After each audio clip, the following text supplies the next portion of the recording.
വിശ്വാസം എങ്ങനെ പ്രവൃത്തിയിൽ കൊണ്ടുവരാം?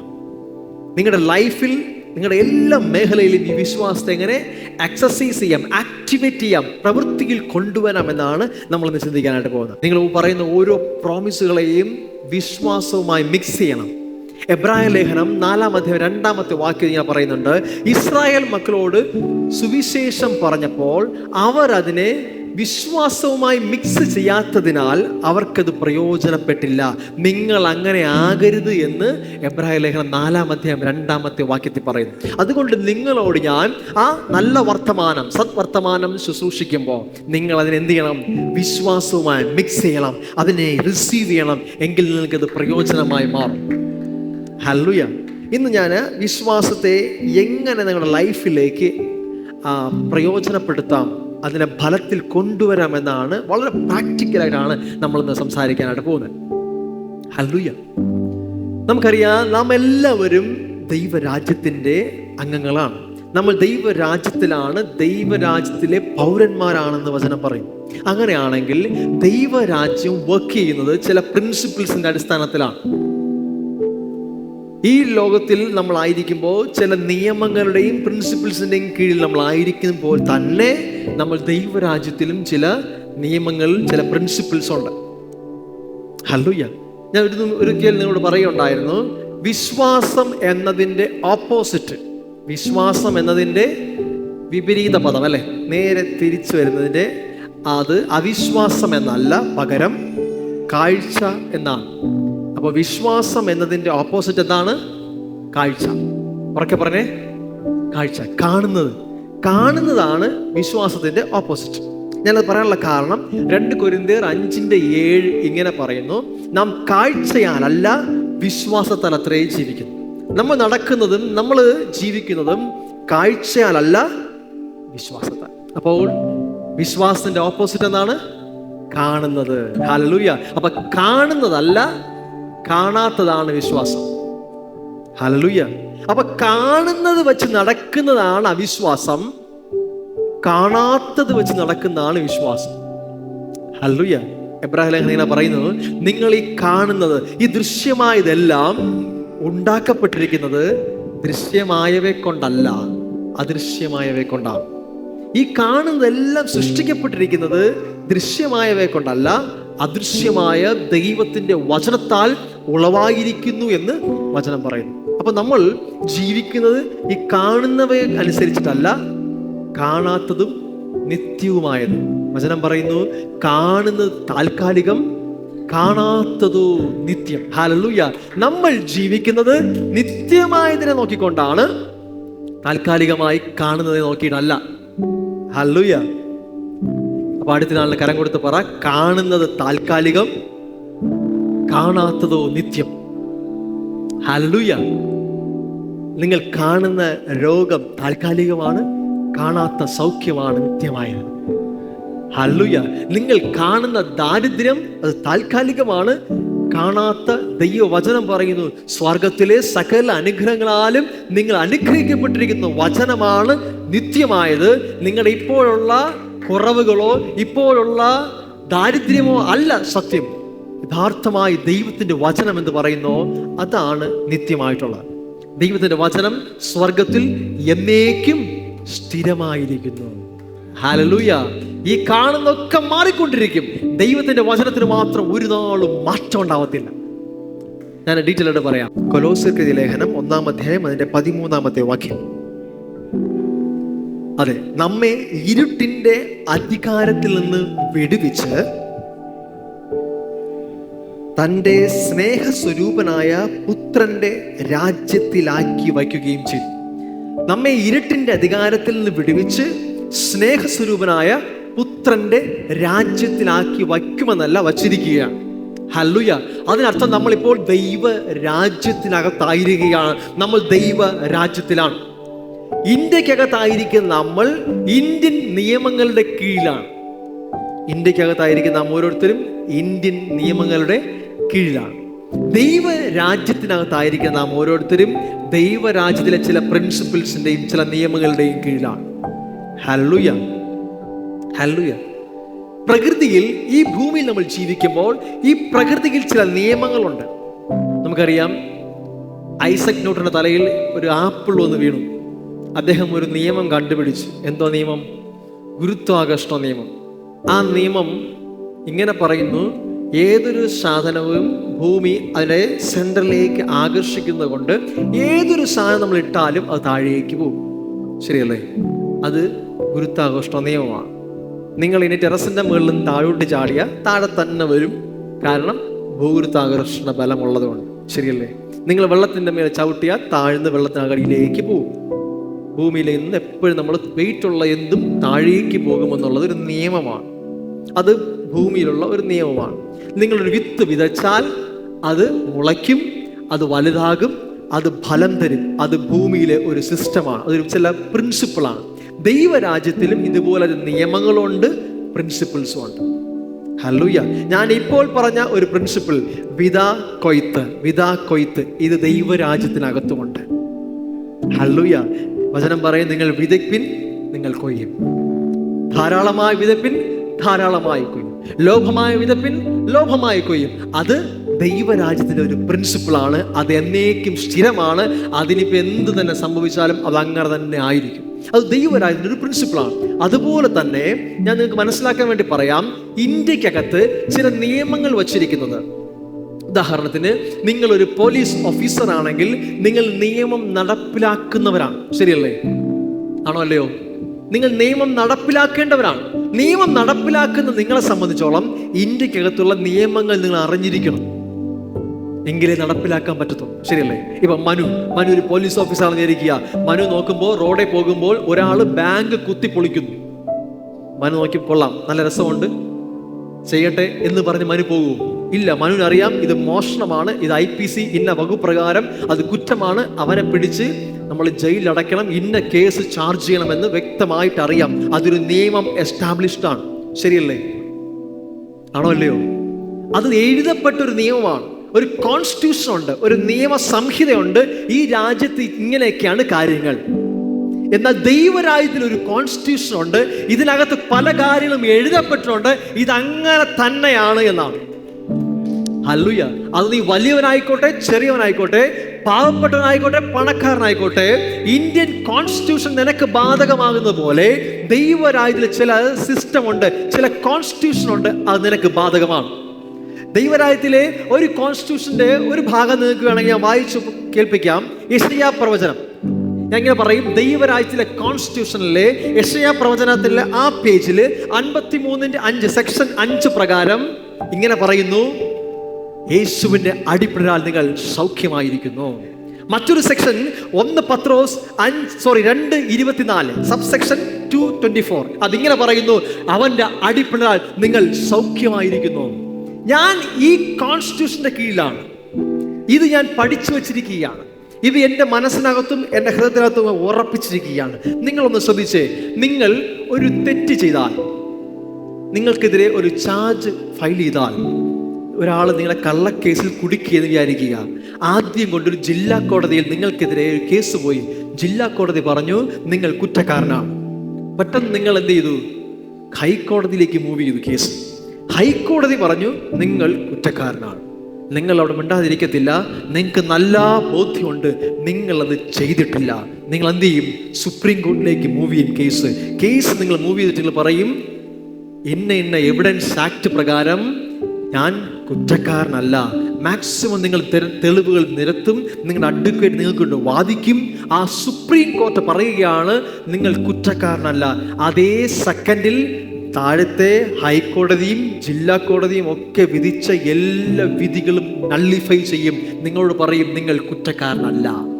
കാരണം താഴത്തെ ചില കോടതികൾ ഉത്തരവ് പുറപ്പെടുവിച്ചാലും അതിൻ്റെ മേലെ മറ്റൊരു കോടതി ഉത്തരവിട്ടാൽ താഴത്തെ ഉത്തരവുകളെല്ലാം ലാപ്സ് ആവുന്ന പോലെ ദൈവരാജ്യത്തിന് ചില നിയമങ്ങളുണ്ട്. അത് ഈ ഭൂമിയിലെ നിയമങ്ങളുടെ താഴെയല്ല, എല്ലാറ്റിൻ്റെ മേലെയാണ്. ഈ ഭൂമിയിൽ എന്തൊക്കെ നിയമങ്ങൾ നിനക്കെതിരെ എന്ത് ആരോപിച്ചാലും അതിൻ്റെ മേലെ ഒരു നിയമമുണ്ട്. അത് സ്വർഗത്തിൻ്റെ നിയമമാണ്, ദൈവരാജ്യത്തിൻ്റെ നിയമമാണ്.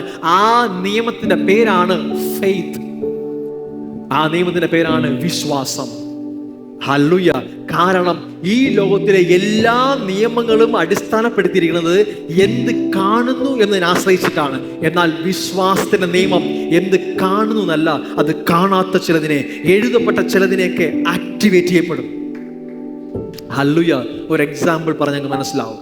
നിങ്ങൾക്കറിയാം, നിങ്ങളൊരു സാധനം ഒരു നില കെട്ടിടത്തിന്റെ മുകളിൽ താഴേക്കിട്ടാൽ അത് താഴോട്ട് വന്ന് വീഴും. അതിന്റെ കാരണം ലോ ഓഫ് ഗ്രാവിറ്റി, ഗുരുത്വാകർഷണ നിയമമാണ്. ശരിയല്ലേ? അത് താഴെ വീണ് തന്നെ ആവും.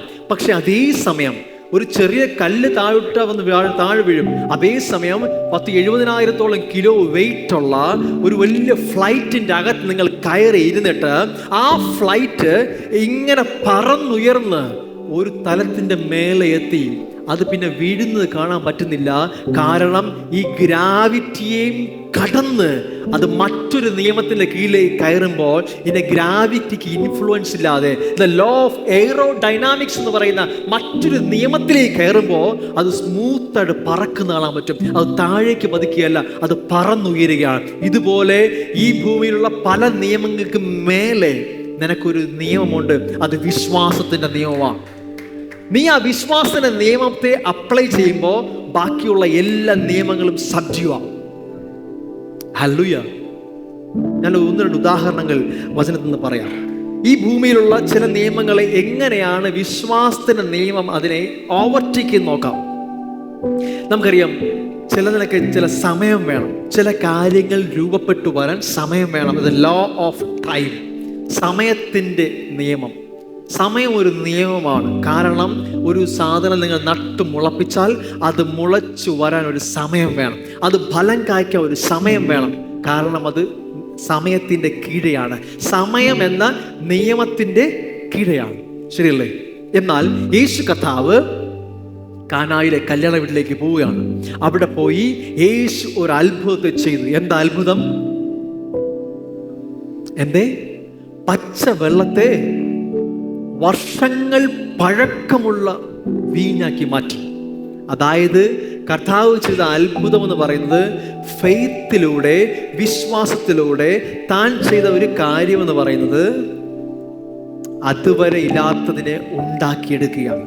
വർഷങ്ങൾ പഴക്കമുള്ള ഒന്നാക്കി വീഞ്ഞാക്കി അതിനെ മാറ്റി.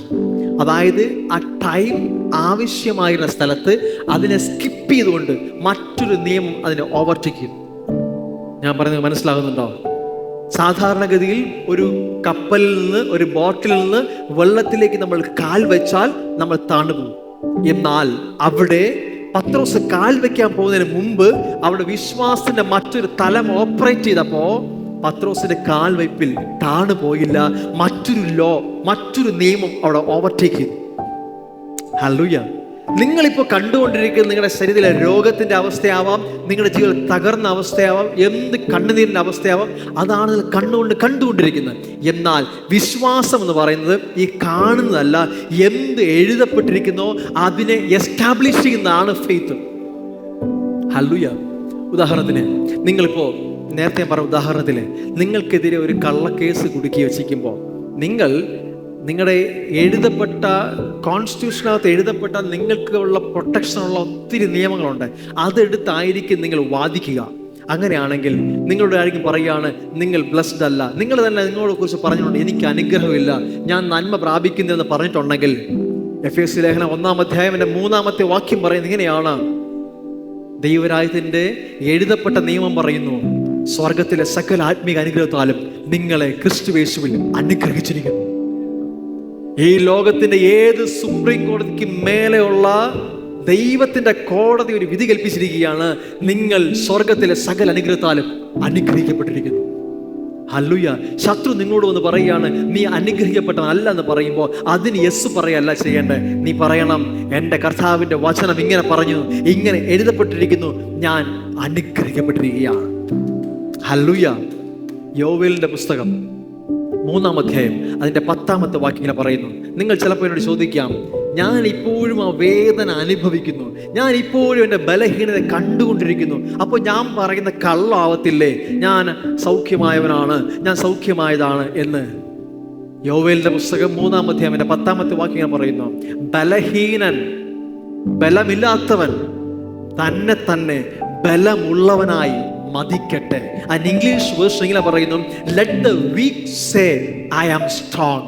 ബലഹീനൻ പറയണം, ഞാൻ ശക്തിയുള്ളവനാണ്. I am a mighty warrior, ഞാൻ പവർഫുൾ ആണെന്ന് ബലഹീനൻ പറയണം. കാരണം നിന്റെ സാഹചര്യങ്ങളും നിന്റെ കണ്ണുകളും നിന്റെ സെൻസുകളും നിന്നോട് പറയുന്നതല്ല സത്യം. സത്യം സ്വർഗത്തിലെ ദൈവം നിന്നെക്കുറിച്ച് എന്ത് ഡിക്രി ചെയ്തോ, അവൻ നിന്നെക്കുറിച്ച് എന്ത് പറഞ്ഞോ, അതാണ് സത്യം. ഹല്ലേലൂയ. അത് കാണും വരെയും നീ അതിന്റെ പിന്നാലെ നിൽക്കണം. നീ ദൈവരാജ്യത്തിലെ ഒരു പടയാളിയാണ്. ദൈവരാജ്യത്തിലെ പടയാളിയായ നീ ദൈവരായ നിയമം അറിഞ്ഞിരിക്കണം. ദൈവരായ നിയമം എന്താണ്? നീ രോഗിയാണ് എന്നല്ല, അവന്റെ അടിപ്പെടാൻ നീ സൗഖ്യമായിരിക്കുന്നു. അങ്ങനെയാണെങ്കിൽ നീ രോഗം നിന്നിലേക്ക് വരുമ്പോൾ നീ കാണേണ്ടത് ഒരു ശത്രു നിനക്കുള്ള സൗഖ്യത്തെ മോഷ്ടിക്കാൻ വരുന്നതായിട്ടാണ്. നീ സൗഖ്യം ലഭിക്കുവാൻ വേണ്ടി പ്രാർത്ഥിക്കുന്നവനല്ല, ഓൾറെഡി നീ സൗഖ്യമായതാണ്. ശത്രു നിന്നിൽ നിന്നും മോഷ്ടിക്കാൻ വരുന്ന സൗഖ്യത്തെ വിട്ടുകൊടുക്കാതെ ആ സൗഖ്യം നിൽക്കുന്നവനാണ് യഥാർത്ഥ പടയാളി. ഹല്ലേലൂയ. നിന്റെ അടുക്കൽ ഒരു വ്യക്തി രോഗിയായി കാണുമ്പോൾ അവന് സൗഖ്യം കൊണ്ടുവരാനല്ല, ക്രിസ്തു കൊടുത്തിരിക്കുന്ന യേശുവിൻ്റെ അടിപ്പിടനാൽ ലഭിച്ചു എന്ന് ദൈവവചനം പറഞ്ഞിരിക്കുന്ന സൗഖ്യത്തെ നീ എസ്റ്റാബ്ലിഷ് ചെയ്യണം. Through the power of the Holy Spirit. പരിശുദ്ധാത്മാവിന്റെ ശക്തിയോടുകൂടെ നിനക്ക് അധികാരം നൽകിയിട്ടുണ്ട്. ആ അധികാരത്തോട് നീ പറയണം, ആ സൗഖ്യം വെളിപ്പെടട്ടെ. ഹല്ലേലൂയ. നീയാണ് അതിനെ എൻഫോഴ്സ് ചെയ്യാനായി ദൈവത്താൽ നിയമിക്കപ്പെട്ട അംബാസഡർ. ഹല്ലേലൂയ. യേശു നമ്മെ അങ്ങനെയാണ് ഈ ഭൂമിയിൽ ആക്കി വച്ചിരിക്കുന്നത്. നിങ്ങൾ എന്ത് കാണുന്നോ അതിന് എഗെയിൻസ്റ്റ് ആയിട്ട് എഴുതപ്പെട്ട വചനത്തെ സംസാരിക്കുക. അതിനകത്ത് ക്രിയേറ്റീവ് മിറക്കിൾസ് ഉണ്ടാക്കും. അതിനകത്ത് അത്ഭുതങ്ങളെ കൊണ്ടുവരാൻ കഴിയും. കാരണം നിങ്ങൾ പറയുന്നത് നിങ്ങളുടെ വാക്കല്ല. ഉദാഹരണത്തിന് ഒരു കാര്യം പറയാൻ മനസ്സിലാകും. സാധാരണഗതിയിൽ ഈ കോടതികളിലൊക്കെ കേസ് ഫയൽ ചെയ്യുമ്പോൾ നമുക്കൊരു ക്ലെയിം കിട്ടണമെങ്കിൽ നമ്മൾ ചെയ്യുന്നൊരു കാര്യമുണ്ട്. തൊട്ട് മുന്നേ ഏതെങ്കിലും കേസുകളിൽ സുപ്രീം കോടതിയോ ഹൈക്കോടതിയോ ചില വിധി പുറപ്പെടുവിച്ചിട്ടുണ്ടെങ്കിൽ നമ്മളതിനെ കോട്ട് ചെയ്യും. എന്നിട്ട് പറയും, ഇന്ന കേസിൽ ഇങ്ങനെ വിധി പറഞ്ഞിട്ടുള്ളത് കൊണ്ട് എനിക്കും ഇത് കിട്ടണം. ഹല്ലേലൂയ. നിങ്ങൾക്ക് മുന്നേ സുപ്രീം കോടതി, അതായത് സ്വർഗത്തിന്റെ കോടതി, കുറെ വിധികൾ പ്രഖ്യാപിച്ചിട്ടുണ്ട്. നീ ക്ലെയിം ചെയ്ത് പറയണം, എന്റെ സ്വർഗത്തിലെ ദൈവത്തിന്റെ കോൺസ്റ്റിറ്റ്യൂഷൻ ഇങ്ങനെ പറഞ്ഞിരിക്കുന്നു, ഞാൻ സ്വർഗത്തിലെ സകല അനുഗ്രഹത്താലും അനുഗ്രഹിക്കപ്പെട്ടിരിക്കുന്നു. ആവർത്തന പുസ്തകം ഇങ്ങനെ പറയുന്നു, ഞാൻ വായ്പ വാങ്ങുകയില്ല, ഞാൻ വായ്പ കൊടുക്കുന്നവനാവും, ഞാൻ രാജ്യങ്ങൾക്ക് വായ്പ കൊടുക്കുമെന്ന് വചനം പറഞ്ഞിരിക്കുന്നു.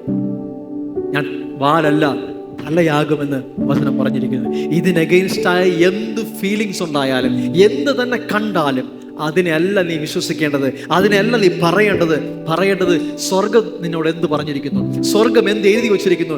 ശത്രു വന്ന് യേശുവിന് അടുക്കൽ വന്ന് ടെംപ്റ്റ് ചെയ്യാൻ ശ്രമിച്ചപ്പോൾ, യേശുവിനോട് പരീക്ഷണം നടത്തി പരീക്ഷിച്ചപ്പോൾ യേശു പറഞ്ഞത് തനിക്ക് എന്ത് ഫീൽ ചെയ്യുന്നല്ല, എന്ത് എഴുതപ്പെട്ടിരിക്കുന്നതാണ്. ഹല്ലേലൂയ. എഴുതപ്പെട്ട വചനം നമ്മൾ അറിയേണ്ടതിൻ്റെ ആവശ്യം കണ്ടോ? നിങ്ങളുടെ ഹൃദയത്തിനകത്ത് അതുണ്ടെങ്കിൽ നിങ്ങളുടെ വായിൽ നിന്ന് തക്ക സമയത്ത് ഇരുവായ്ത്തിലുള്ള വാളായി അത് പുറത്തേക്ക് വരും. ചിലതിലേക്ക് അത് വെട്ടിമുറിക്കും, ചിലതിലേക്ക് ക്രിയേറ്റ് ചെയ്യും, ചിലതിലേക്ക് നശിപ്പിക്കും. അത് ദൈവത്തിൻ്റെ വചനം നിങ്ങളുടെ വായിൽ നിന്ന് പുറത്തോട്ട് വരും. ഹല്ലേലൂയ. എഴുതപ്പെട്ട വചനം നിങ്ങൾ അറിയണം. ഹല്ലേലൂയ. ആ വചനം തക്ക സമയത്ത് നിങ്ങളിൽ നിന്ന് പുറത്തു വരുമ്പോൾ അതിന് അത്ഭുതങ്ങളെ കൊണ്ടുവരാൻ കഴിയും. നിങ്ങളുടെ വായിക്ക് തീരുമാനിക്കാൻ പറ്റും എത്രത്തോളം അത്ഭുതം വേണമെന്ന്. മത്തായിയുടെ സുവിശേഷം 17-ാം അധ്യായം അതിന് 21-ാമത്തെ വാക്യങ്ങൾ പറയുന്നു, നിങ്ങൾ ഹൃദയത്തിൽ സംശയിക്കാതെ വിശ്വസിച്ചുകൊണ്ട് ഈ മലയോട് അങ്ങോട്ട് നീങ്ങാൻ പറഞ്ഞാൽ അത് നീങ്ങും. നിങ്ങൾ എന്ത് പറയണം? നീങ്ങാൻ പറഞ്ഞാൽ നീങ്ങും. മാറിപ്പോക എന്ന് പറഞ്ഞാൽ അത് മാറിപ്പോകും. എന്നാൽ അതേ സുവിശേഷത്തിൽ 21-ന്റെ 21-ാം വാക്യം ഇങ്ങനെ പറയുന്നു, നിങ്ങൾ ഈ മലയോട് കടലിൽ ചാടിപ്പോകാന്ന് പറഞ്ഞാൽ അത് ചാടിപ്പോകും. ശ്രദ്ധിച്ചോ? നിങ്ങൾ പറഞ്ഞ വാക്ക് ശ്രദ്ധിച്ചില്ല. മത്തായി 17:21 പറഞ്ഞു, നിങ്ങൾ ഈ മലയോട് നീങ്ങിപ്പോകാന്ന് വെച്ചാൽ അത് നീങ്ങിപ്പോകും. നിങ്ങളുടെ വാക്ക് നാവിൽ എന്തു വരുന്നോ അതാണ് അനുസരിക്കുന്നത്. നീങ്ങിപ്പോകാൻ പറഞ്ഞാൽ അത് നീങ്ങിപ്പോകും. ഇനി 21-ന് 21 പറയുന്നു, നിങ്ങൾ ഈ മലയോട് പിഴുത് കടലിൽ ചാടിപ്പോകാൻ പറഞ്ഞാൽ അത് ചാടിപ്പോകും.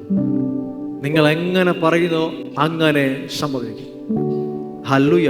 ഇതിങ്ങനെ പറയണമെങ്കിൽ ഈ ഫെയ്ത്ത്, വിശ്വാസം എന്ന വാക്കിനെ ഗ്രീക്ക് ഭാഷയിൽ നമ്മൾ വായിക്കുമ്പോൾ അവിടെ പീത്തോ എന്ന വാക്കാണ്. പീത്തോ എന്ന് വെച്ചാൽ കൺവിക്ഷൻ ഓഫ് ദ ട്രൂത്ത്, സത്യം എന്താണെന്നുള്ള ബോധ്യമാണ് വിശ്വാസത്തെ കൊണ്ടുവരുന്നത്.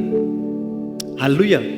നിങ്ങളുടെ ശരീരത്തിൻ്റെ മേലൊരു മുഴ വരുമ്പോൾ ആ മുഴ കർത്താവിന് ഇഷ്ടമാണോ അല്ലയോ എന്നുള്ള സംശയത്തിലാണ് നിങ്ങൾ ഇരിക്കുന്നതെങ്കിൽ അതവിടെ ഇരിക്കും. എന്നാൽ നിങ്ങളുടെ അകത്തൊരു കൺവിക്ഷൻ ഉണ്ട്, എൻ്റെ യേശു എന്നെ സൗഖ്യമാക്കിയിരിക്കുന്നു, ഞാൻ രോഗിയായിരിക്കണമല്ല. ആ ഫെയ്ത്ത് ഉണ്ടെങ്കിൽ നിന്റെ വായിൽ നിന്ന് വാക്കെന്തായിരിക്കും? ഈ മുഴ എൻ്റെ ശരീരത്തിൽ ഇരിക്കത്തില്ല. അതിന് ലീഗൽ അധികാരമില്ല. ഹല്ലേലൂയ. ഈ വിശ്വാസത്തെ കുറിച്ച് പറയുമ്പോൾ മത്തായിയുടെ സുവിശേഷം 8-ാം അധ്യായത്തിൽ യേശു ശതാധിപനോട് പറയുന്നുണ്ട്, ഇത്ര വലിയ വിശ്വാസത്തെ യെരുശലേമിൽ പോലും ഞാൻ കണ്ടിട്ടില്ല എന്ന്.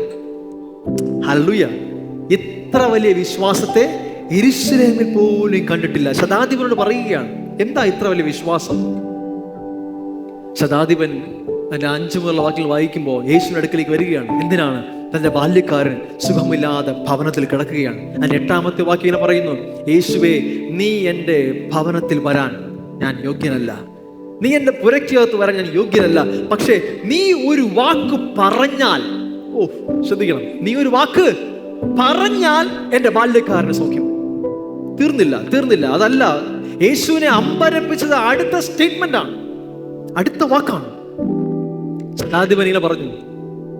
ശതാധിപൻ പറയുകയാണ്, ഞാനും അധികാരത്തിന്റെ കീഴിലുള്ള മനുഷ്യൻ, എൻ്റെ കീഴിലും പടയാളികളുണ്ട്. ഞാൻ ഒരുവനോട് പോകാൻ പറഞ്ഞാൽ അവൻ പോകും, വരാൻ പറഞ്ഞാൽ അവൻ വരും. നീ ഒരു വാക്ക് പറഞ്ഞാൽ എൻ്റെ ബാല്യക്കാരന് സൗഖ്യം വരും. ഹല്ലേലൂയ. യേശു പറയാണ്, ഇത്തരം ഒരു വിശ്വാസം ഞാൻ യെരുശലേമിൽ പോലും കണ്ടിട്ടില്ല. ഹല്ലേലൂയ. എന്നിട്ട് അതേ അധികാരത്തെ, യേശുവിനൊരു അധികാരം ഉണ്ടായിരുന്നു. എന്താണ്? യേശു പറഞ്ഞാൽ ചിലതൊക്കെ മാറിപ്പോകും, യേശു പറഞ്ഞാൽ ചിലതൊക്കെ വരും, യേശു പറഞ്ഞാൽ ചിലതൊക്കെ പോകും. ശരിയല്ലേ? അത് ബാല്യക്കാരന് സൗഖ്യമായിക്കോട്ടെ, അതെന്ത് തന്നെ ആയിക്കോട്ടെ, ശതാധിപന് നല്ല ബോധ്യം ഉണ്ടായിരുന്നു. ശതാധിപന് ഒരു അധികാരം ഉണ്ടായിരുന്നു. ഈ ഭൂമിയിലെ ശതാധിപന് ഒരു അധികാരം ഉണ്ടായിരുന്നു. തൻ്റെ കീഴിലുള്ള പടയാളിയോട് പോകാൻ പറഞ്ഞാൽ ആ നിമിഷവും പോവും, വരാൻ പറഞ്ഞാൽ അവൻ വരും. ആ ബോധ്യത്തിൽ നിന്ന് ശതാധിപൻ പറയാണ്, യേശുവേ, നിനക്കും ഒരു അധികാരമുണ്ട്. നീ പറഞ്ഞാൽ ചിലതൊക്കെ പോകും, നീ പറഞ്ഞാൽ ചിലതൊക്കെ വരും. യേശുവിന് അധികാരമുണ്ട്, ശരിയാ. അതുകൊണ്ട് എന്താ നമുക്ക് പ്രയോജനം? യേശു പറഞ്ഞു, സ്വർഗത്തിലും ഭൂമിയിലും സകല അധികാരവും എനിക്ക് നൽകപ്പെട്ടിരിക്കുന്നു. ആകയാൽ നിങ്ങൾ പോകാം, ഞാൻ ഈ അധികാരത്തെ നിങ്ങളിലേക്ക് ഡെലിഗേറ്റ് ചെയ്യുന്നു. ഇന്ന് മുതൽ നിങ്ങൾ പറഞ്ഞാൽ ചിലതൊക്കെ പോകും, നിങ്ങൾ പറഞ്ഞാൽ ചിലതൊക്കെ വരും, ചില മാറ്റങ്ങൾ സംഭവിക്കും. നിങ്ങൾ മലയോട് നീങ്ങാൻ പറഞ്ഞാൽ നീങ്ങും, ചാടാൻ പറഞ്ഞാൽ ചാടും. ഹല്ലേലൂയ. പക്ഷെ പറയാത്തതാണ് പ്രശ്നം.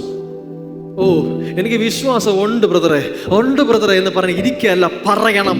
കാരണം നിന്റെ നാവിന് ജീവന്റെയും മരണത്തിന്റെ അധികാരത്തെ ദൈവം നൽകിയിരിക്കുകയാണ്. ഹല്ലേലൂയ. സംശയിക്കാതെ പറയണം. നിന്റെ കണ്ണിൽ കാണുന്നതല്ല, കാണാത്തതിനെ പറയണം. ഇത് സ്വർഗത്തിൽ സെറ്റിൽഡാണ്, മുദ്രയിടപ്പെട്ട വചനമാണ്. ഇന്ത്യൻ കോൺസ്റ്റിറ്റ്യൂഷൻ പോലെ അല്ല ഇത്. അതിനകത്ത് ചില അമെൻമെന്റുകളൊക്കെ വരുത്തും, ഇടയ്ക്കിടയ്ക്ക് ചില മാറ്റങ്ങൾ വരുത്തും. ഇതിനോ ആകാശവും ഭൂമിയും അഴിഞ്ഞു പോയാലും ഇതിന്റെ വചനങ്ങൾക്കോ മാറ്റമില്ല. ഇത് മാറുക അസാധ്യമാണ്. നിന്റെ ക്യാൻസർ മാറും, എയ്ഡ്സ് മാറും, സാഹചര്യം മാറിപ്പോകും, പക്ഷെ ഇത് മാറത്തില്ല. ഹല്ലേലൂയ. പക്ഷെ ഇതിലുള്ള ഓരോ സെക്ഷൻസ് നീ കോട്ട് ചെയ്യുമ്പോൾ സുപ്രീം കോടതി പറയും, സ്വർഗത്തിന്റെ കോടതി പറയും, സെറ്റിൽഡ്. ദൈവത്തിന്റെ വാഗ്ദത്തങ്ങൾ എത്ര തന്നെ ഉണ്ടെങ്കിലും അത് ക്രിസ്തുവിൽ ഉവ്വ് എന്നും ആമേൻ എന്നുമാണ്. ഹല്ലേലൂയ. നീ സമ്പത്തുള്ളവനാകും, അനുഗ്രഹിക്കപ്പെടും, ദേശത്തിൽ വർദ്ധിക്കുമെന്നത് സ്വർഗത്തിന്റെ വാക്കാണ്. അത് സ്വർഗം എപ്പോഴും ഉവ്വ് എന്നും ആമേൻ എന്നും അത്രേ. നിന്റെ സാഹചര്യം നോക്കി പറയും, കടം പോലും തീരുന്നില്ല, കടം വർദ്ധിച്ചുകൊണ്ടിരിക്കുന്നു, നീ ശരിയാകത്തില്ല. ഓക്കെ, ശരിയാണ്. അതല്ല, അത് ഈ കീഴ്ക്കോടതിയുടെ തീരുമാനമാണ്. ഈ ഭൂമിയിലെ കോടതികൾ, ഈ ഭൂമിയിലെ മനുഷ്യരുടെ കാഴ്ചപ്പാടുകൾ, അവർ പറയുന്ന തീരുമാനമാണ്. പക്ഷെ എനിക്കൊരു സുപ്രീം കോടതി ഉണ്ട്, എനിക്ക് മേലെ അധികാരമുണ്ട്, എനിക്ക് ഉയരത്തിലൊരു നിയമമുണ്ട്. ആ നിയമം ഇങ്ങനെ വിളിച്ചു പറയുന്നു, അത് എൻ്റെ പിതാക്കന്മാർ കണ്ട നിയമമാണ്. എൻ്റെ പിതാക്കന്മാരും അതേ നിയമത്തിന്റെ കീഴിലായിരുന്നു, അവർക്കൊന്നിനും കുറവുണ്ടായില്ല. എൻ്റെ പൂർവ്വപിതാവായ ദാവീദ് ഇതേ നിയമത്തെ ഉപയോഗിച്ചവരാണ്. അവൻ പറഞ്ഞു, യഹോവ എൻ്റെ ഇടയനാണ്, എനിക്കൊന്നിനും കുറവുണ്ടാകത്തില്ല. അതേ ദൈവം ഇന്നും എൻ്റെ ദൈവം, അബ്രഹാമിൻ്റെ ദൈവം, ഇസ്ഹാക്കിന്റെ ദൈവം, യാക്കോബിന്റെ ദൈവം, ആ ദൈവം ഇന്നും എൻ്റെ ദൈവം. അന്ന് ആ കോടതി പുറപ്പെടുവിച്ച അതേ ഉത്തരവ് ഇന്നും നിലനിൽക്കുന്നു. വചനം പറയുന്നു, അബ്രഹാമിന്റെ സകല അനുഗ്രഹങ്ങളും ക്രിസ്തുയേശുവിലൂടെ ജാതികളിലേക്ക് വന്നിരിക്കുകയാണ്. ഹല്ലേലൂയ. നമുക്ക് അതേ നിയമങ്ങൾ ആപ്ലിക്കബിൾ ആണ്. നിങ്ങൾ പറഞ്ഞാൽ ചിലതൊക്കെ പോകും, നിങ്ങൾ പറഞ്ഞാൽ ചിലതൊക്കെ വരും. ഹല്ലേലൂയ. നിങ്ങളുടെ വാക്കുകൾക്ക് ശക്തിയുണ്ട്, വാക്കുകൾക്ക് ശക്തിയുണ്ട്. നിങ്ങൾക്ക് ഉറപ്പ് വേണം, കാരണം എൻ്റെ ദൈവത്തിൻ്റെ വചനം ഇങ്ങനെ പറഞ്ഞിരിക്കുന്നു, അത് സംഭവിക്കും. ഹല്ലേലൂയ. ഞാൻ പറഞ്ഞ് അവസാനിപ്പിക്കട്ടെ. എബ്രായ ലേഖനം 4-ാം അധ്യായം അതിൻ്റെ 2-ാമത്തെ വാക്യം, അവരെ പോലെ എന്ന് വെച്ചാൽ ഇസ്രായേൽ മക്കളെ പോലെ നാമും ഒരു സത്വർത്തമാനം കേട്ടവർ ആകുന്നു. ഇസ്രായേൽ മക്കൾ കേട്ട നല്ല വാർത്ത എന്താണ്?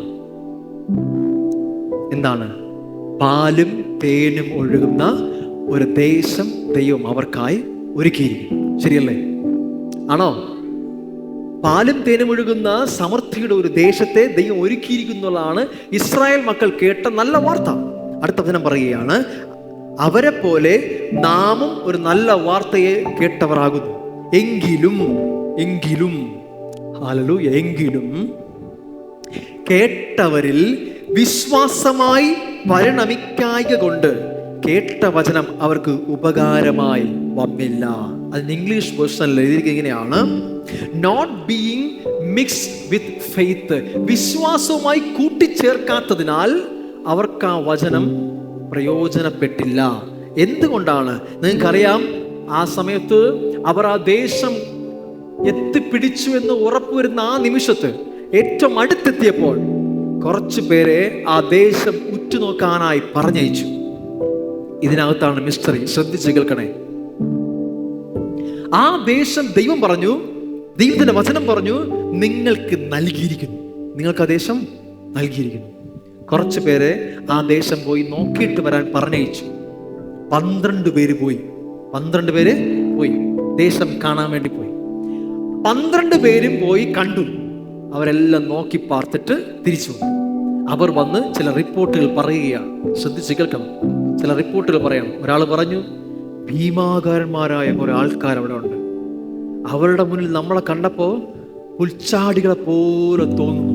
അവർ ഭയങ്കരന്മാരാണ്, അവർ നമ്മളെ വിഴുങ്ങിക്കളയും, അവരുടെ മുൻപിൽ പോയി ആരും രക്ഷപ്പെട്ടിട്ടില്ല.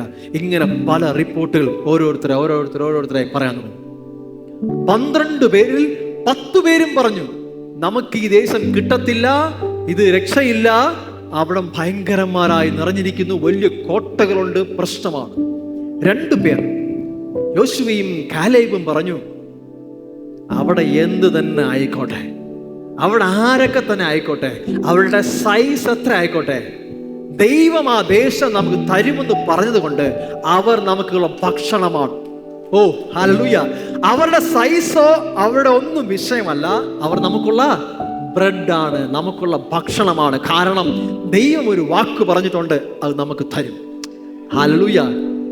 വിശ്വാസം അതിനകത്ത് കയറാത്തത് കൊണ്ട് ഇസ്രായേൽ മക്കൾ കരയാൻ തുടങ്ങി, അവർ നിലവിളിക്കാൻ തുടങ്ങി. ആ ബോട്ടിനകത്തിരുന്ന്, യേശുള്ള ബോട്ടിനകത്തിരുന്നിട്ട് കാറ്റും കോളും വന്നപ്പോൾ ശിഷ്യന്മാർ വിളിച്ചതുപോലെ, ഓ നമ്മൾ നശിച്ചു പോകുന്ന കണ്ടില്ലേ? യേശു പറഞ്ഞു, അല്പവിശ്വാസികളെ. അതേപോലെ ഇവിടെ വിശ്വാസമായി പരിണമിക്കാത്തത് കൊണ്ട് പാലും തേനും ഒഴുകും ദേശം നൽകുമെന്ന് ദൈവം പറഞ്ഞ വാക്ക് അവരുടെ ഹൃദയത്തിൽ വിശ്വാസമായി എടുക്കാത്തത് കൊണ്ട് അവർ കണ്ട സാഹചര്യങ്ങളെ വിശ്വസിച്ചു. അവരുടെ കണ്ണ് പറഞ്ഞത്, ആൾക്കാർ പറഞ്ഞ റിപ്പോർട്ടുകൾ അവർ വിശ്വസിച്ചു. സ്വർഗത്തിൽ സെറ്റിൽഡ് ആയിട്ടുള്ള വചനം അവർ വിശ്വസിച്ചില്ല. ദൈവത്തിന്റെ വചനത്തെ അവർ ഉൾക്കൊണ്ടില്ല.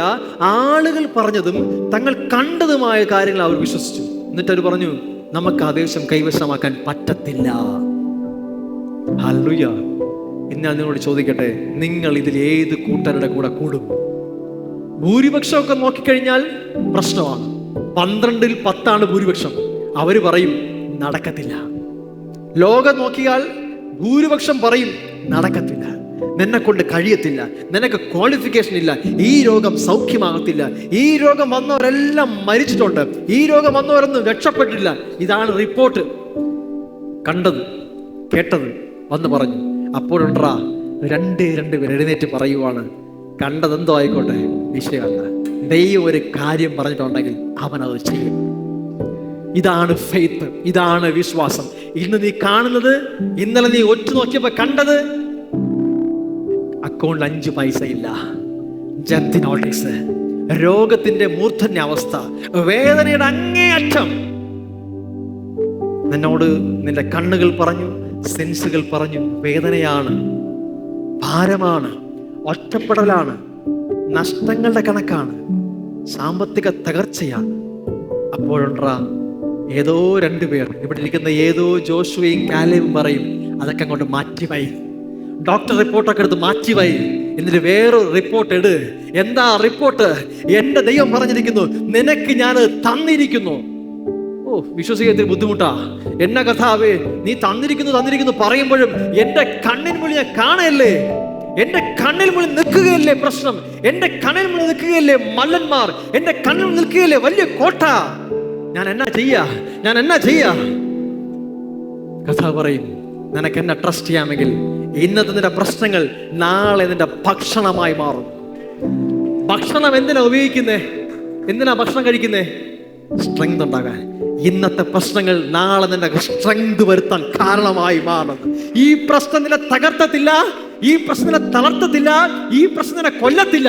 നാളെ നീ ഇന്നത്തെക്കാൾ ശക്തിമാനായി മാറുന്ന ഭക്ഷണമായി സ്വർഗം നിനക്ക് തരും. ഹല്ലേലൂയ. നാളെ നീ പറയും, കർത്താവേ, ഇന്നലകളിൽ വന്ന പ്രശ്നം, ഇന്നലെ വന്ന പ്രയാസം, അതിനായി നന്ദി. കാരണം ആ പ്രശ്നം കടന്ന് ഇപ്പുറം വന്നപ്പോൾ ഞാൻ പഴയതിലും സ്ട്രോങ് ആണ്, പഴയതിലും ശക്തിമാനാണ്. കാരണം അതെനിക്ക് ഭക്ഷണമായി മാറി. നമുക്കറിയാം, വചനം പറയുന്നു, ആ യോശുവയും കാലേബും ആ സ്വപ്ന നഗരത്തിലേക്ക് അവർ കാൽ വെച്ചു. ബാക്കി ഒരാളും അതിനകത്തേക്ക് കാൽ വെച്ചില്ല. വിശ്വാസത്താൽ മിക്സ് ചെയ്യണം. പലപ്പോഴും പല പ്രോമിസുകളും നഷ്ടപ്പെടാൻ കാരണം നമ്മൾ കാണുന്നതാണ് വിശ്വസിക്കുന്നത്. കാണുന്നത് വിശ്വാസമേ അല്ല. കണ്ടിട്ട് വിശ്വസിക്കാൻ വിശ്വാസത്തിന് ആവശ്യമില്ല. കാണുന്നത് പുതറേ സൗഖ്യം കാണും, കണ്ടില്ല, അത് വിശ്വാസമല്ല. കണ്ടോ ഇല്ലയോ, എന്റെ ദൈവം സ്വർഗത്തിലെ എന്റെ അപ്പൻ പറഞ്ഞിട്ടുണ്ടോ, ഇറ്റ് ഈസ് സെറ്റിൽഡ്. ആകാശവും ഭൂമിയും മാറിയാലും അത് മാറത്തില്ല. ഞാൻ നിങ്ങളോട് പറയാം, നമ്മൾ ഇനി കടം വാങ്ങത്തില്ല. സ്വർഗത്തിലെ എൻ്റെ അപ്പൻ എനിക്ക് പ്രൊവൈഡർ ആയിട്ടുള്ളപ്പോ, അവരുടെ ഇടയനായിട്ടുള്ളപ്പോ എനിക്കൊന്നിനും മുട്ടുണ്ടാകത്തില്ല. ഇന്ന് ചിലതൊക്കെ ഡിക്ലെയർ ചെയ്യാൻ പോവുകയാണ്, ഈ അറ്റ്മോസ്ഫിയറിൽ വിളിച്ചു പറയാൻ പോവുകയാണ്. ഇത് വെറുതെ പുലമ്പുകയല്ല. സ്വർഗത്തിലെ ദൈവത്തിന്റെ വചനം എന്നെ ബലപ്പെടുത്തുന്നു, അതെന്നോട് സംസാരിക്കുന്നു, അത് പറയുന്നു, ഞാനത് ചെയ്യും. Hallelujah, hallelujah. നിങ്ങൾ ഈ വചനത്തെ നാവിലെടുക്കുമ്പോൾ, യെശയ്യാ പ്രവചന പുസ്തകം ഇങ്ങനെ പറയുന്നു, എൻ്റെ വചനം നിങ്ങളുടെ നാവിലും എൻ്റെ ആത്മാവ് നിങ്ങളുടെ മേലും ഉണ്ടെങ്കിൽ നിങ്ങൾക്കൊന്നും അസാധ്യമല്ല. ഈ ലോകത്തിൽ ഏത് അത്ഭുതവും നിനക്ക് സൃഷ്ടിക്കാൻ പറ്റും. ദൈവത്തിന്റെ വചനം നിന്റെ നാവിലും ദൈവത്തിന്റെ ആത്മാവ് നിന്റെ മേലും ഉണ്ടെങ്കിൽ അത്ഭുതങ്ങൾ വിദൂരമല്ല, നിനക്ക് സൃഷ്ടിക്കാൻ പറ്റും. ഏത് അത്ഭുതം സൃഷ്ടിക്കാനുള്ള ഒരു കീ ആണ് ഞാനിപ്പോൾ പറഞ്ഞത്. ഏത് അത്ഭുതം സൃഷ്ടിക്കാൻ പറ്റും, ആ കീ ഇതാണ്. സ്വർഗത്തിലെ ദൈവം ഉപയോഗിച്ചും ഇതേ കീയാണ്. എങ്ങനെ അറിയാവോ? പാഴും ശൂന്യവുമായ ഭൂമി, അവിടെയോ അതിൻ്റെ മേലെ പരിശുദ്ധാത്മാവ് പരിവർത്തിച്ചു കൊണ്ടിരുന്നു. ഒന്നും സംഭവിച്ചില്ല. പെട്ടെന്നതാ ഒരു വചനം വരുന്നു, Let there be light. വെളിച്ചം ഉണ്ടാകട്ടെ. ആ വചനവും വന്നു, അവിടെ പ്രവർത്തിച്ച ആത്മാവും കൂടെ മിക്സ് ആയപ്പോൾ ഇതാ വരുന്നു ലൈറ്റ്. വെളിച്ചം ഉണ്ടായി. നിങ്ങൾ ഈ കാണുന്ന വെളിച്ചമൊക്കെ ഉണ്ടാക്കിയത് സൂര്യനല്ല, സൂര്യൻ ഉണ്ടാക്കിയ എൻ്റെ ദൈവമാണ്. ഹല്ലേലൂയ. നിങ്ങൾക്ക് വെളിച്ചം തരുന്നത് സൂര്യനല്ല, ആണോ? അല്ല. ദൈവം വെളിച്ചം ഉണ്ടാക്കിയിട്ടാണ് സൂര്യൻ ഉണ്ടാക്കിയത്. നമ്മൾ സയൻസ് പഠിപ്പിക്കും, സൂര്യൻ നമുക്ക് വെളിച്ചം തരുന്നു. അല്ല, എൻ്റെ കർത്താവാണ് വെളിച്ചം, അവനാണ് ലോകത്തിൻ്റെ വെളിച്ചം. യേശു പറഞ്ഞാൽ ലോകത്തിൻ്റെ വെളിച്ചമാകുന്നു. ആ വെളിച്ചം ഉണ്ടാക്കിയ ശേഷമാണ് അവൻ സോഴ്സിനെ ഉണ്ടാക്കിയ, വെളിച്ച് തരുന്ന, അല്ലെങ്കിൽ നമ്മൾ ഇന്ന് കാണുന്ന സൂര്യനെ ഉണ്ടാക്കിയത്. ദൈവത്തെ നമുക്ക് വെളിച്ചം തരാൻ സൂര്യൻ്റെ ആവശ്യമില്ല. ഹല്ലേലൂയ. അതുകൊണ്ട് നിങ്ങൾ ഇന്ന് പാഴും ശൂന്യമായി തോന്നുന്ന നിങ്ങളുടെ ജീവിതത്തിൽ വെളിച്ചത്തെ കാണാൻ ആഗ്രഹിക്കുന്നുണ്ടെങ്കിൽ, നല്ലത് എന്ന് നിങ്ങളെ കണ്ണ് പറയണത് കാണണമെങ്കിൽ, പരിശുദ്ധാത്മാവ് നിങ്ങളുടെ മേലുണ്ട്. നിങ്ങളുടെ നാവിൽ ദൈവത്തിന്റെ വചനവും ഉണ്ടെങ്കിൽ അത്ഭുതം നിങ്ങളുടെ കയ്യിലാണ്. ഇതൊരു സീക്രട്ടാണ്. എന്താണ്? പരിശുദ്ധാത്മാവ് നിങ്ങളുടെ മേൽ, ദൈവത്തിന്റെ വചനം നിങ്ങളുടെ നാവിൽ, അത്ഭുതം കൺമുന്നിൽ വരും. ഹല്ലേലൂയ. ഇന്ന് നീ നോക്കുന്ന നിന്റെ ജീവിതം പാഴ്ശൂന്യമാണെങ്കിൽ, എന്നെ കേൾക്കുന്ന സഹോദര സഹോദരി, നിങ്ങളുടെ ജീവിതത്തിൽ ഇന്ന് പാഴ്ശൂന്യമായ അവസ്ഥയായിരിക്കുമെങ്കിൽ പരിശുദ്ധാത്മാവ് നിന്നെ ഉപേക്ഷിച്ചിട്ടില്ല. നിന്റെ കൂടെ പരിവച്ചോടെ ഇരിക്കുന്നു. അവൻ എന്തിനാ വെയിറ്റ് ചെയ്യുന്നേ? നിന്റെ നാവിൽ ഒരു വചനത്തിന് വേണ്ടി. പരിശുദ്ധാത്മാവ് വെള്ളത്തിന്മേൽ ഈകളുണ്ടായിരുന്നു, ദൈവത്തിന്റെ ആത്മാവ് പരിവർത്തിച്ചു കൊണ്ടിരുന്നു എന്ന് ഉൽപ്പത്തി പുസ്തകം ആദ്യ ഭാഗങ്ങളിൽ പറയുന്നു. അവിടെ ഒന്നും സംഭവിച്ചില്ല. നിങ്ങളുടെ എല്ലാവരുടെ മേലും പരിശുദ്ധാത്മാവ് പരിവർത്തിച്ചുകൊണ്ടേയിരിക്കുകയാണ്. എന്തിനു വേണ്ടി വെയിറ്റ് ചെയ്യുന്നു? നിങ്ങളുടെ നാവിൽ നിന്ന് ഒരു വചനത്തിന് വേണ്ടി. നിങ്ങൾ പറ, വെളിച്ചമുണ്ടാകട്ടെ, എൻ്റെ ഭവനത്തിൽ അത്ഭുതം ഉണ്ടാകട്ടെ, എൻ്റെ ബിസിനസ്സിൽ ഉയർച്ച ഉണ്ടാകട്ടെ, എൻ്റെ മക്കൾ അനുഗ്രഹം പ്രാപിക്കട്ടെ. രാവിലെ മുതൽ എഴുന്നേറ്റിരുന്നിട്ട് അയ്യോ അയ്യോ എല്ലാം പ്രശ്നമാണ്. വൈകുന്നേരം ആകുമ്പോൾ ഒരു കൂട്ട പ്രശ്നം കിട്ടും. നിങ്ങളുടെ നാവ് കൊണ്ട് നിങ്ങൾ പറഞ്ഞുണ്ടാക്കിയതെല്ലാം നിങ്ങൾ കാണും. ഉണ്ടാക്കരുത്. നാവ് കൊണ്ട് ശുഭകാലം കാണുവാൻ ആഗ്രഹിക്കുന്നവൻ തൻ്റെ നാവിനെ വ്യാജം പറയാതെ സൂക്ഷിക്കട്ടെ. എന്താ വ്യാജം? കാണുന്നതാണ് വ്യാജം, കാണാത്തതാണ് സത്യം. കാണുന്ന രോഗം വ്യാജമാണ്, അത് പറയരുത്. ശുഭകാലം കാണാൻ ആഗ്രഹിക്കുന്നുണ്ടോ? നാവിനെ വിലക്ക്. എന്നിട്ട് പറ, സത്യം പറ. സത്യം എന്താ? യേശു പറഞ്ഞു, ഇതാണ് സത്യം, എഴുതപ്പെട്ട വചനം പറ, അത് നീ കാണും. ഹല്ലേലൂയ. കാണുന്നത് പറയല്ലേ, കാണാൻ ആഗ്രഹിക്കുന്നത് പറയുക. കാണുന്നത് ഇരുട്ടാണ്, പാഴ്ശൂന്യമായ അവസ്ഥയാണ്. കാണാൻ ആഗ്രഹിച്ചതോ വെളിച്ചത്തെ. ദൈവം എന്ത് പറഞ്ഞു? അയ്യോ എന്ത് ഭയങ്കര ഇരുട്ട് എന്നല്ല, വെളിച്ചമുണ്ടാകട്ടെ. നിങ്ങൾ അടുത്ത നാളെ കരം കൊടുത്ത് പറ, കാണുന്നത് പറയരുത്, കാണാൻ ആഗ്രഹിക്കുന്നത് പറയണം. കാണുന്നത് പറയരുത്, കാണാൻ ആഗ്രഹിക്കുന്നത്. കാരണം നിങ്ങൾ പറയുന്നത് ക്രിയേറ്റ് ആവും. എൻ്റെതായി എന്ത് തന്നാലും ഉണ്ടാകത്തില്ല. പക്ഷെ ദൈവത്തിന്റെ വചനത്തിൽ എന്ത് പറഞ്ഞിരിക്കുന്നോ അതിനെ വിശ്വാസത്തോടെ നീ നാവിലെടുക്കുമ്പോൾ പരിശുദ്ധാത്മാവ് ക്രിയേറ്റ് ചെയ്യാൻ പോവാണ്.